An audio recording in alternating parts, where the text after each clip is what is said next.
Hey there, today Guzviews Dead Island Epidemic, an interesting evolution to the Dead Island series. This edition of Dead Island is not like its original in the gameplay sense. It is very much a third-person hack and slash shooting game, very much like an older game named Hunter the Reckoning, if anyone remembers that. Wonderful game, by the way.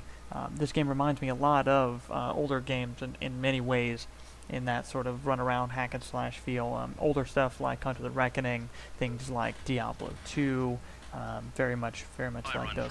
As well, it's got some influences from newer games, good and bad. Games such as League of Legends and Dota, and we'll go into some of that real quick. Onto the type of game, from what I can tell, this is a multiplayer-only game, and that's both a good and a bad thing. It just depends on the sort of thing. It is what it is. It is interesting. It does create some interesting effects because you end up having to play with other people and you're relying on them to get through these crazy situations with all this stuff. And it's different people every time, despite the different characters they play. This game features a lot of RPG elements. There's a lot of unlockable things, such as characters.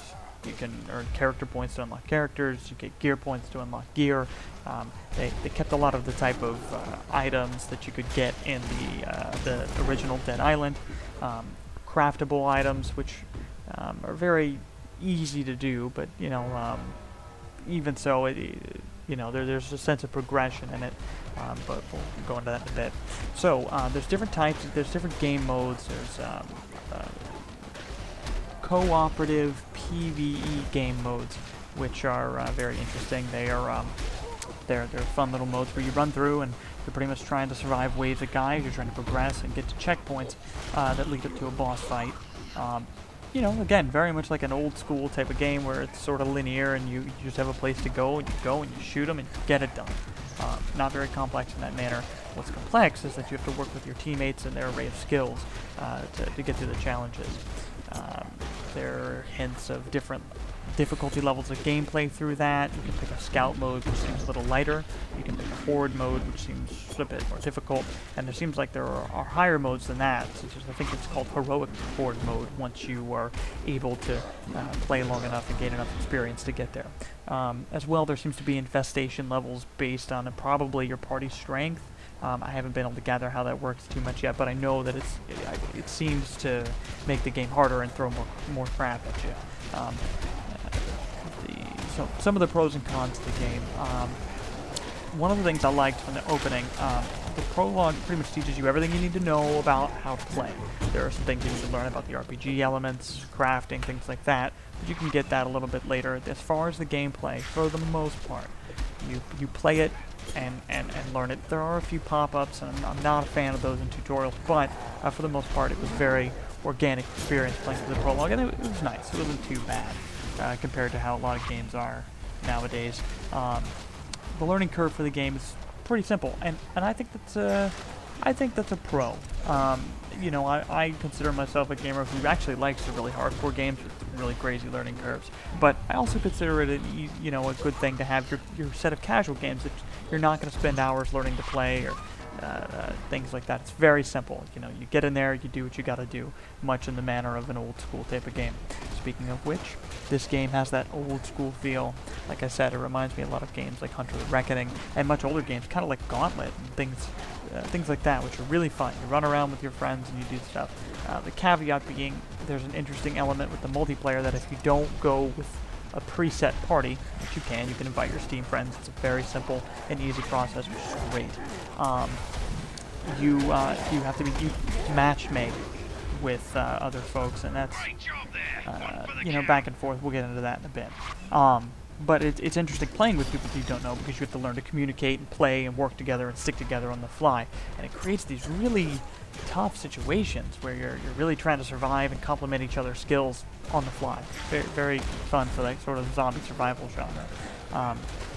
The graphics and the sound in general are very satisfying. They're very clean. They fit the Dead Island namesake and genre. Dead Island's always had this sort of like cartoony hack and slash sort of feel, but in the first person sense I didn't think it worked as well in the original game. In this game I feel like it's perfect. It feels good to hit enemies, it looks good with the hit sprites, the hit sparks and sound effects, you really feel like you're hitting them and you're doing something. It's very nice. especially when they react to it. Of course, it's also interesting when monsters don't react to your swings and they just keep freaking wailing on you. That's fun in its own, but that's, you know, its own thing. And overall, the gameplay is just kind of cheeky and fun. I mean, it can get difficult and hairy, and when it does, it gets really intense. And you're really running around just trying to keep the team alive, or get rid of those guys, get some special guys, special monsters from off your guys. You can see in the video there are monsters that jump your guys, sort of like a old Left 4 Dead sort of deal, special infected, where they kind of detain your guys and deal damage until somebody can get them off, or after a certain amount of time. At least they're a little forgiving and a lot of things like that. But they can just keep coming, and there can be lots of them at once. And true to the namesake of fun of the developers, they stun lock you. There's a lot of stun lock going on, which can be bad, but it's also kind of fun. And there are also boss fights. Boss fights at the end of the levels, varying in difficulty depending on the map. Not a ton of maps out, but I wouldn't consider that a con yet. It's an open beta. The game is pretty new, so they're working on it. And what they have is, you know, a lot to work with, a lot to grow with. So, good foundation so far. I like what I see. Some of the cons of the game. The forced multiplayer is a little tough, and granted, they've built it that way. It's a design choice. I could see this game being very fun on a single-player basis, and I think doing a forced multiplayer will turn off a lot of folks who otherwise might not be looking for the multiplayer experience. And trust me, the multiplayer experience is not always an entertaining one. I was playing a match with total new people, and I tried to help them in the boss fight, one of the tougher ones, one of the one you'll see here, and they would not listen to what I told them, and they would die horribly over and over and over. I'd be the last one left trying to fight this guy, and he wouldn't go down, and they disconnected out of frustration, and I was left to fight him. I couldn't beat him. I had to quit and take a penalty, and that seemed unfortunate. Just because some people weren't willing to learn and work together, it turned into a whole mess, and I was penalized for it despite my attempt to really bring some cohesion. I don't think that's fair. And it just depends. All the other things that can come with multiplayer, flaming and stuff. Though so far the community's been very great, and it's good to see the open beta folks are awesome. Even so, I love multiplayer, but I think the forced multiplayer is a little bit of a hindrance to this game.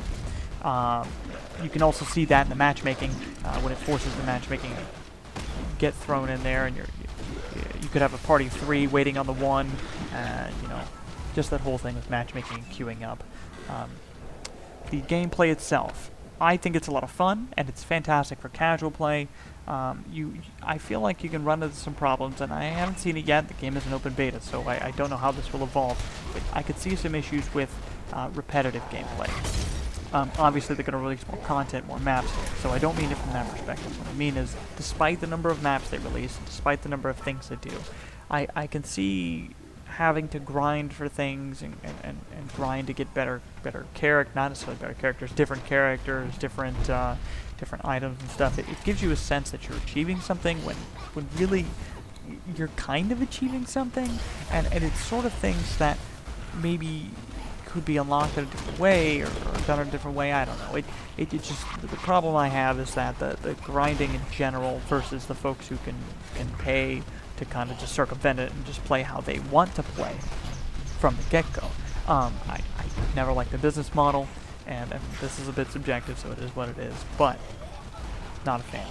I feel like the gameplay can get a little repetitive until you go to the PvP, VP, VE mode, the salvager mode, which is very fun, and it's definitely a fun mode.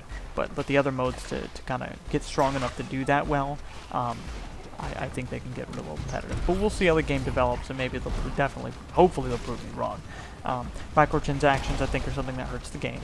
I think if you're going to offer things like that, you're telling people if you pay more, you can play the way you want, and if you don't, you have to work to play the way you want, and that's, I don't know, I find that unfortunate. And it's just a design choice that has been successful, but I think it's unfortunately successful for the player. Excellent for the company, and I don't blame them for doing it. It makes money. It's smart.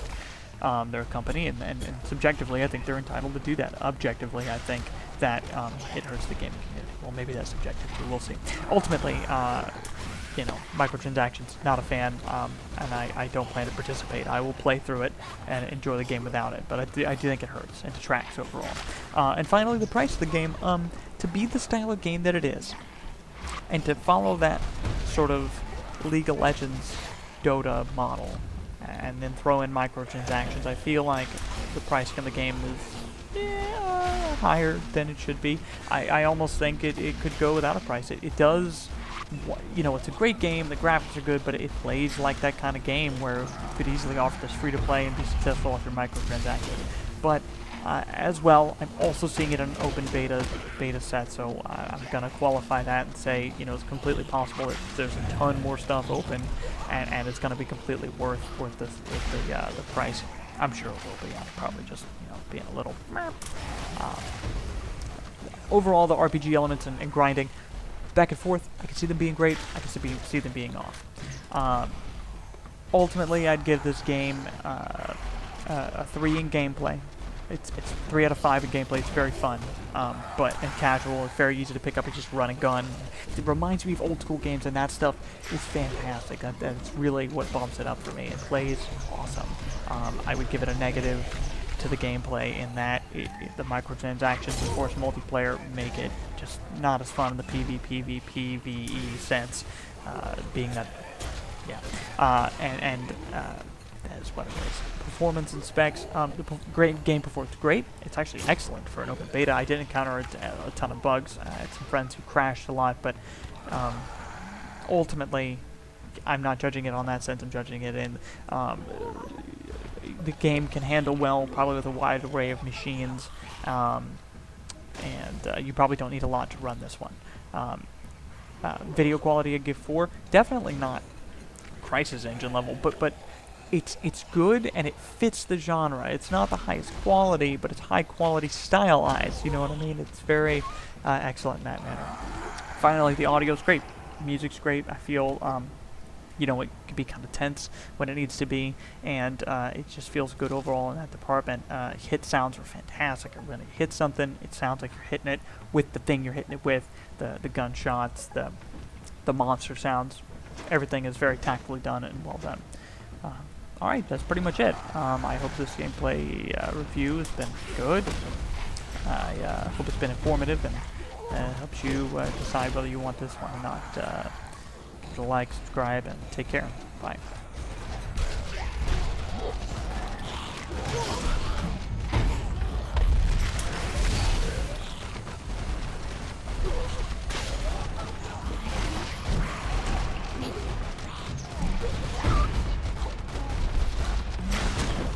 Amazing work, guys. That's how it's done.